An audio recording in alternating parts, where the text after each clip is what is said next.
మా latest videos కోసం మా ఈ తెలుగు న్యూస్ ఛానల్ సబ్స్క్రైబ్ చేసి గంట సింబల్ యాక్టివేట్ చేసుకోండి.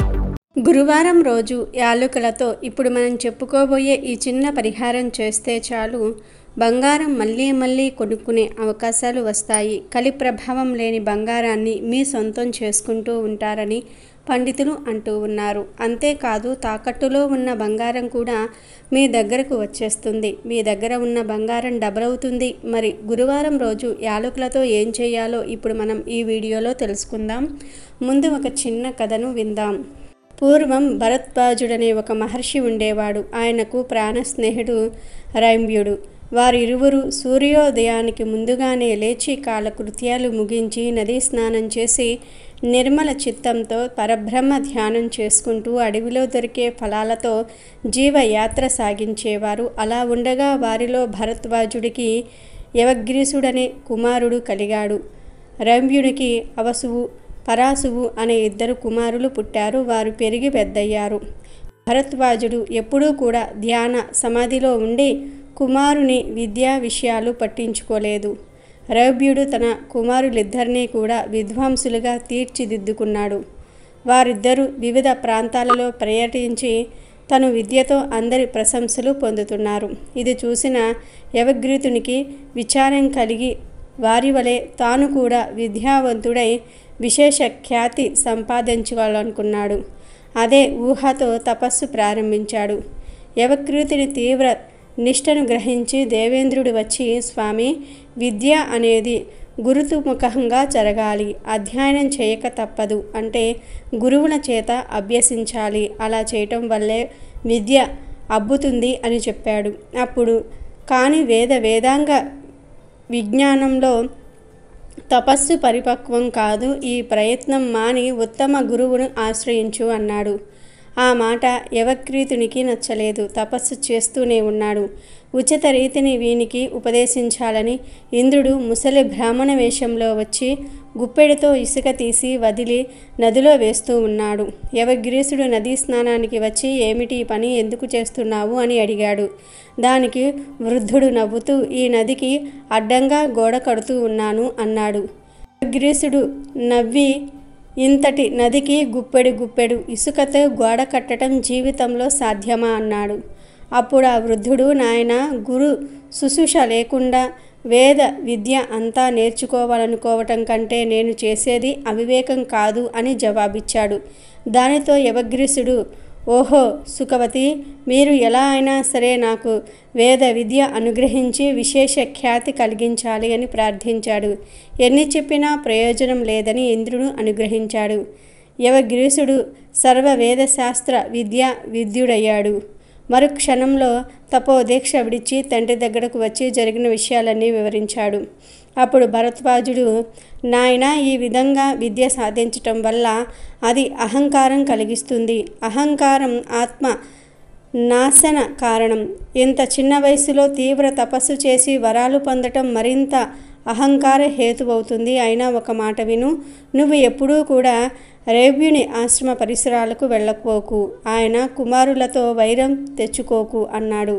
తర్వాత యవగ్రీసుడు వివిధ ప్రదేశాలు పర్యటించాడు. అలా ఉండగా ఒకనాడు ఆది వసంత మాసం. అరణ్యమంతా పూల వాసనలతో, ప్రకృతి అంతా కూడా వరపు రమణీయంగా ఉల్లాసకారంగా ఉంది. అటువంటి సమయంలో యవగ్రీసుడు రైంబ్యుని ఆశ్రమ ప్రాంతానికి వచ్చాడు. ఆశ్రమంలో ఆ మహర్షి కోడలు ఒంటరిగా కనిపించింది. యవగ్రీముని మనసు బెదిరింది. ఇంద్రియాలు వశం తప్పిపోగా ఆ ఇల్లాలని బలాత్కరించి భోగించి వెళ్ళిపోయాడు. ఆశ్రమానికి వచ్చిన మహాముని జరిగిందంతా కూడా విని తీవ్ర కోదంతో తన శిరస్సు నుండి 2 జడలు తీసి హోమం చేసి ఒక సుందరాంగిని, ఒక రాక్షసిని సృష్టించుకున్నాడు. వారిద్దరూ కూడా మహర్షి ఆదేశం ప్రకారం యవగ్రీతుని సమీపించారు. ఆ సుందరామణి తన కోర చూపులతో, చిరునవ్వుతో, లావణ్య దేహ సుందరంతో, ప్రదర్శనంతో యవగ్రీతును లొంగదీసి వాని చేతిలోని పవిత్ర జలపూర్ణమైన కమండలపును తీసుకుని వెళ్ళిపోయింది. అంతలో వాని శక్తి నశించగా ఆ రాక్షసుడు తన శూలంతో యవగ్రీసుని తరిమి పొడవబోయాడు.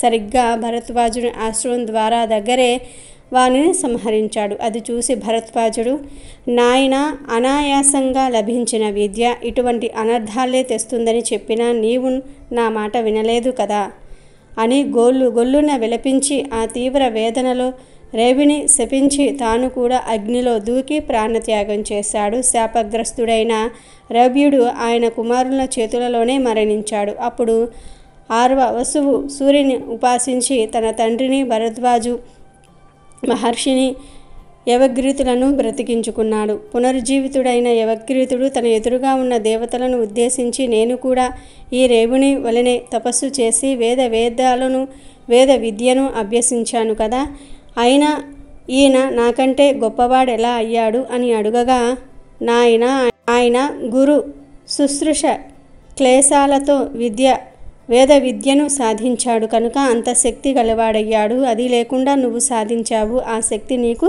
రాలేదు. విద్య గురుముఖత నేర్చుకోవాలి నాయన అని వారు చెప్పారు. ఇక వీడియోలోకి వస్తే, కలి ఉండే స్థానాలలో బంగారంది మొదటి స్థానం. బంగారంలో కలిపురుషుడు ఉంటాడు. చాలామంది బంగారం ధరించి అందరి దగ్గర తమ ఐశ్వర్యాన్ని, గొప్పతనాన్ని చూపించుకోవాలని అనుకుంటూ ఉంటారు. కానీ బంగారంలో కలి ఉంటాడు. కలి వలన మనం బాగా బంగారం ధరించి బయటికి వెళ్ళగానే అందరి కళ్ళు బంగారం మీద పడతాయి, నరదృష్టి పెరిగిపోతుంది. దాని వలన బంగారం తాకట్టులోనికి వెళ్ళిపోతుంది. ఇలా కలి ప్రభావం వలన సొంతంగా కొనుక్కున్న బంగారం కూడా మన సొంతం అవ్వదు. ఇటువంటి సమస్య ఉన్నవారు ఉన్న బంగారం తాకట్టులోనికి వెళ్లకుండా ఉండడానికి, మళ్ళీ బంగారం కొనుక్కునే అవకాశం రావడానికి గురువారం ఒక పరిహారం చేయాలని పండితులు చెప్తూ ఉన్నారు. మరి ఏం చెయ్యాలి అంటే, గురువారం రోజు చక్కగా మీ దగ్గర ఉన్న బంగారాన్ని తీసి ఆవు పాలతో కడగండి, మళ్ళీ నీటితో కడగండి. ఆ తర్వాత పసుపు రాసిన వస్త్రంతో బంగారాన్ని తడి లేకుండా తుడవండి. ఇప్పుడు మీ దగ్గర ఉన్న ఆ ఆభరణాన్ని ఇష్టదైవం ముందు పెట్టండి. సాయిబాబా, శివుడు, విష్ణువు, సుబ్రహ్మణ్యేశ్వర స్వామి, లక్ష్మీదేవి, ఇలా మీ ఇష్టదైవం ఎవరైతే ఉంటారో వారి ముందు ఆ ఆభరణాలను పెట్టి, స్వామి, ఈ బంగారం అంతా నువ్విచ్చిందే కనుక నీకు ముందు ధరింపచేస్తూ ఉన్నాను, నువ్వు అనుగ్రహిస్తే నేను ఈ బంగారాన్ని వాడుకుంటాను అని చెప్పి నమస్కారం చేసి బంగారాన్ని తీసి లాకర్లో లేదా బీరువాలో పెట్టుకోవాలి. ఈ బంగారం పెట్టిన చోట 5 యాలకులు మరియు పసుపు, కుంకుమ కలిపిన అక్షింతలను మూటగా కట్టి పెట్టండి. ఇలా బంగారం దగ్గర యాలకుల మూట పెట్టడం వలన మరింత బంగారం కొనుక్కునే అవకాశాలు కూడా వస్తాయి. మళ్ళీ బంగారం కొంటారు. ఉన్న బంగారం కూడా తాకట్టులోనికి వెళ్ళదు కనుక ఇంకా బంగారం కొనుక్కోవాలి అనే కోరిక, ఆశ ఉన్న స్త్రీలు ఈ గురువారం రోజు తప్పక ఈ పరిహారం చేసి శుభ ఫలితాలను పొందండి. వీడియో నచ్చితే లైక్ చేయండి, షేర్ చేయండి, బట్ సబ్స్క్రైబ్ చేసుకోవడం మర్చిపోవద్దు.